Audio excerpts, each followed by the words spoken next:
L'autonomisation et l'intégration socio-professionnelle des femmes en Guinée-Bissau se heurtent à des obstacles importants, notamment la violence sexiste généralisée, les disparités économiques, l'accès limité à l'éducation et les normes patriarcales profondément ancrées.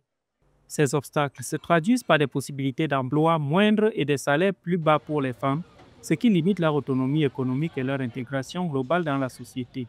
La Guinée-Bissau, comme d'autres États, sont ce qu'on appelle des États phallocratiques, c'est-à-dire des États où l'homme est supérieur, où l'homme domine la femme, ce qui serait une incongruité à l'heure actuelle ou alors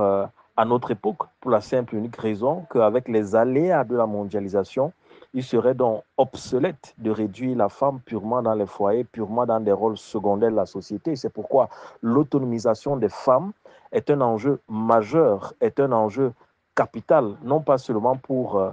l'atteinte des objectifs du développement durable, mais aussi pour la création, n'est-ce pas, des ressources, mais aussi pour que les femmes puissent être davantage instruites, mais également pour donner une place de choix aux femmes dans la société. Le taux d'alphabétisation des femmes âgées de 15 à 49 ans est estimé à 32,6% et l'accès à la formation professionnelle et à l'emploi formel est inégal, en particulier dans les zones rurales. Malgré des programmes ciblés tels que le projet d'appui à l'autonomisation et à l'inclusion financière des femmes et des jeunes,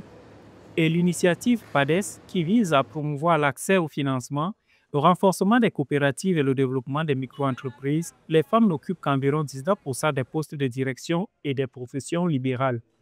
Les femmes sont, n'est-ce pas, la niche majoritaire démographiquement, donc il est préférable d'investir sur l'autonomisation des femmes afin que la Guinée-Bissau puisse entrevoir plusieurs femmes au poste de décision telles que des ministres d'État, des femmes présidentes du Sénat, dans,